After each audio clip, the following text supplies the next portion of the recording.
Olá, hoje vamos falar sobre febre maculosa, uma doença causada por riquétsias transmitidas por carrapatos. A febre maculosa ocorre em países ocidentais, como nos Estados Unidos, Canadá, México, América Central e em partes da América do Sul, como Brasil, Bolívia, Argentina e Colômbia.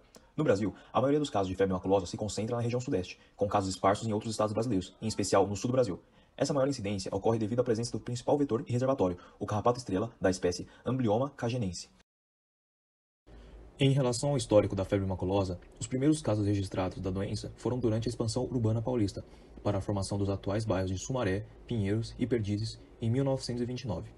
O início do tratamento dessa doença por cloranfenicol e, posteriormente, tetraciclina, em 1948, fez com que a morbidade e a letalidade da febre maculosa caísse significativamente. Dessa forma, novos casos começaram a reaparecer na região metropolitana de São Paulo só em 1970 e, a partir de 1985, a doença passou a ser considerada endêmica, principalmente na região de Campinas. Desde 2001, pela portaria número 1943, a febre maculosa tornou-se uma doença de notificação compulsória e, desde então, os números de casos notificados têm aumentado. De acordo com a análise de dados da instituição Adolfo Lutz, há uma tendência de queda dos diagnósticos, porém o número de casos positivos, junto com os óbitos, ainda preocupam. Agora eu vou falar um pouco sobre o agente etiológico. A doença é causada por uma bactéria gram-negativa, a Rickettsia rickettsii. A bactéria é intracelular obrigatória, sobrevivendo brevemente fora do hospedeiro. Ela apresenta morfologia de bacilo curto ou de cocobacilo e é bem pequena, medindo de 0,3 a 1 micrômetro. Agora eu vou falar um pouco sobre os vetores. Os principais vetores são os carrapatos da espécie Amblyomma cagenense. São conhecidos como carrapato estrela, carrapato de cavalo ou rodoleiro. São hematófagos obrigatórios, necessitando de repastos em 3 hospedeiros para completar seu ciclo de vida, ou seja, trioxeno. O homem é intensamente atacado nas fases de larva e ninfas. Ainda sobre os vetores. As fêmeas, após fecundadas, desprendem-se do hospedeiro caindo no solo para realizar postura única. Após o período de incubação, ocorre a eclosão dos ovos e nascimento das ninfas e hexápodes, as larvas. As ninfas sobem pelas gramíneas e esperam a passagem dos hospedeiros. Após sugarem o sangue dos hospedeiros por alguns dias, desprendem-se deste e no solo ocorre a equidise, transformando-se no estágio seguinte, que é a ninfa octópode. As ninfas fixam-se em um novo hospedeiro e em 6 dias engurgitam-se de sangue, e no solo sofrem nova ecdise, transformando-se no carrapato adulto. O Amblyomma cagenense completa uma geração por ano, mostrando os 3 estágios parasitários marcadamente distribuídos ao longo do ano.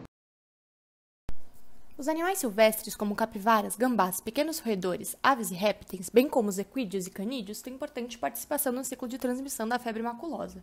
Esses animais são considerados hospedeiros, atuando como reservatório da bactéria Rickettsia rickettsii.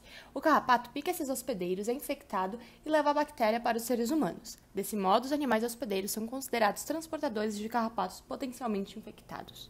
Quando as capivaras são infectadas por carrapatos vetores, elas podem apresentar bactérias na corrente sanguínea, bacteremia, por até 3 semanas, podendo levar à morte ou à cura. Durante a bacteremia, as capivaras podem disseminar o agente para outros carrapatos que as estiverem parasitando, causando transmissão da bactéria para outros animais do ambiente. No entanto, quando curadas, se tornam resistentes à doença, contribuindo para manter mais baixos os níveis de disseminação da bactéria na população de carrapatos. Os carrapatos podem se alimentar de qualquer hospedeiro acidental, inclusive o ser humano, transmitindo assim o agente infeccioso e causando a doença. A transmissão da febre maculosa ocorre por meio da picada do carrapato em todos os seus estágios evolutivos, infectado pela bactéria Rickettsia rickettsii. Para que a doença seja transmitida, ele deve permanecer por no mínimo 4 horas fixado na pele da pessoa. Assim, os carrapatos mais jovens, conhecidos como micuins, e de menor tamanho, são os mais perigosos, pois são mais difíceis de serem localizados, ficando, portanto, por mais tempo fixados na pele. Ao picar e se alimentar do sangue, o carrapato transmite bactéria por meio da saliva. Geralmente, a pessoa não percebe que foi picada nem sabe onde aconteceu, porque a picada não causa dor, apesar de ser o suficiente para abrir o espaço para a bactéria entrar no organismo. Pode também ocorrer a contaminação através de lesões na pele, através do esmagamento do carrapato. Não existe transmissão da doença de uma pessoa infectada para outra. Após o homem ser picado pelo carrapato infectado, demora em média de 7 dias para a manifestação dos primeiros sintomas. O carrapato permanece infectante toda a sua vida, por mais ou menos 18 a 36 meses. Nos carrapatos, a perpetuação das rickétsias é possibilitada por meio da transmissão vertical transovariana, da transmissão estádio-estádio, transestadial ou da transmissão através da cópula, além da possibilidade de alimentação simultânea de carrapatos infectados com não infectados em animais com suficiente riqueticemia. Vale ressaltar que essa é uma doença que apresenta sazonalidade. A sazonalidade da doença está relacionada com o aumento da atividade do carrapato, promovendo maior contato com o ser humano, ocorrendo de agosto a outubro. Esse slide ele vai falar sobre as manifestações clínicas da febre maculosa. É legal chamar atenção, antes de falar de cada sintoma, para o fato de que essa doença ela é sistêmica. Então, a febre maculosa pode apresentar um curso clínico variável, desde quadros clássicos a formas atípicas sem exantema. Bom, o início ele costuma ser abrupto e com sintomas inespecíficos de início, como a febre, que é o que o próprio nome diz, a cefaleia, a mialgia intensa, o mal-estar generalizado, náuseas e vômitos.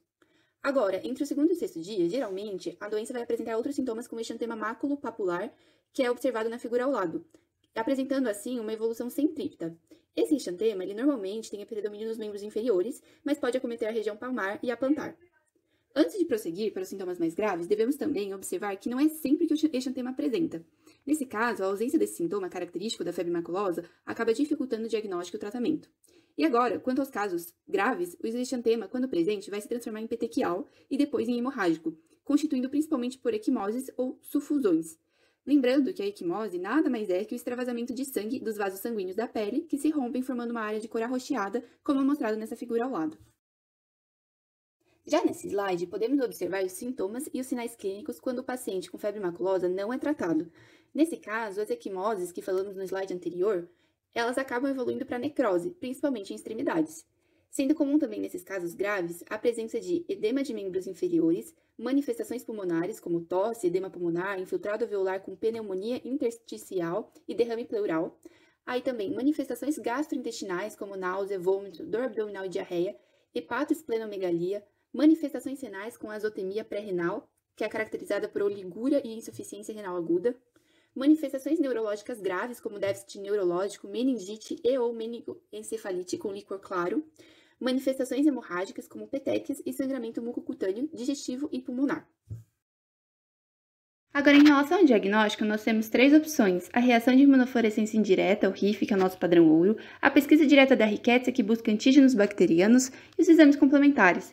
Em relação ao RIF, o padrão ouro, vai se buscar anticorpos que são detectados do 7º até o 10º dia da doença, podendo ser IgM ou IgG. O IgM ele compreende a fase aguda da doença, mas ele não é específico porque ele acaba reagindo cruzadamente com outros, como dengue e leptospirose, o que acaba sendo indicado o IgG, porque ele é mais específico e, portanto, ajuda na interpretação diagnóstica. Agora, em relação à pesquisa direta da Rickettsia, pode-se fazer a imunohistoquímica a partir da biópsia de lesões de pele e material de necrópsia, como fragmentos de pulmão, fígado, baço, as técnicas de biologia molecular a partir do PCR e o isolamento, que seria o método ideal, porém, ele não é muito utilizado por conta do laboratório ter que ter biossegurança NB3, o que acaba ficando inviável. Outra opção são os exames complementares, como o hemograma, que vai identificar anemia e plaquetopenia, e as enzimas, como CK, LDH, ALT, TGP e BT.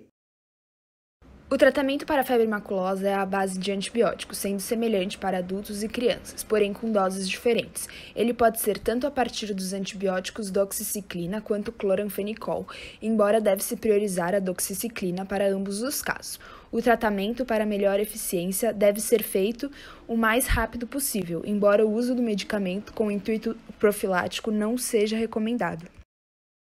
Para o controle e prevenção da febre maculosa é recomendado usar repelentes para insetos, já existem repelentes exclusivos para carrapatos, evitar andar em lugares com grama ou vegetação alta e, se não for possível evitar, deve-se usar botas, calças compridas e camisetas de manga longa ao andar nessas regiões, verificar se você e seus animais de estimação não estão com carrapato após exposição à área de risco, usar roupas claras para ajudar a identificação do carrapato, fazer a limpeza e capina periódica de lotes não construídos e áreas públicas com cobertura vegetal.